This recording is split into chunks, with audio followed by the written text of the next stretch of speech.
Natasha from D1 AP4. So, what are we going to learn today is about partial fraction for improper fraction under polynomial.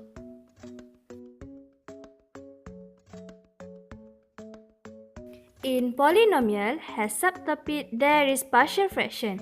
So there are two types of partial fraction, there is proper fraction and improper fraction. In proper fraction, we have to do long division to get proper fraction. After we get proper fraction, then we get to do partial fraction.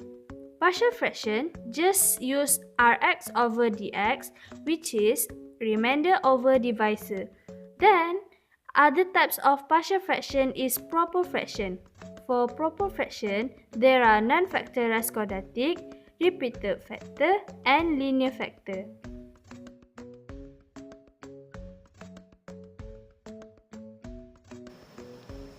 Let's try this equation. Express x squared plus 2x minus 4 over x squared minus 4 in partial fraction form.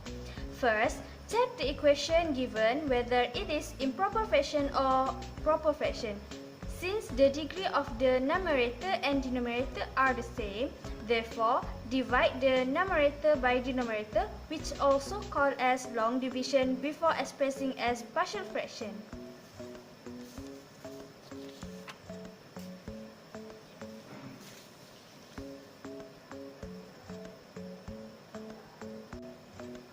From long division, the quotient is 1 and the remainder is 2x. Then, we express in the form of px over dx equal to qx plus rx over dx.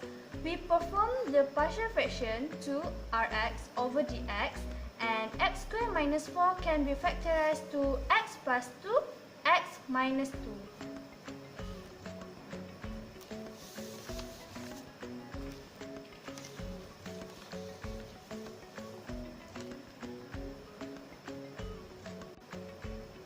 Each factors become denominators of a fraction and linear. So the numerator, we just put the generic number that we put a as numerator. We do the same thing for another factor. We have to figure out what number a and b are. Next, we equalize the denominator and equate the numerator. Then substitute the value of x in equation by using one of the factor to get the value of a and b. We can look at the working. Let x equal to 2, we substitute into x and we got the answer for b is 1. And like x equal to negative 2, we substitute into x and we got the answer for a is also 1.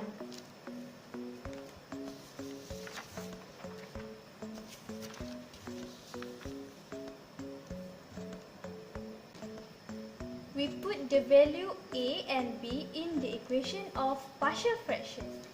Then, based on the equation, we have to make long division. Then we got this equation.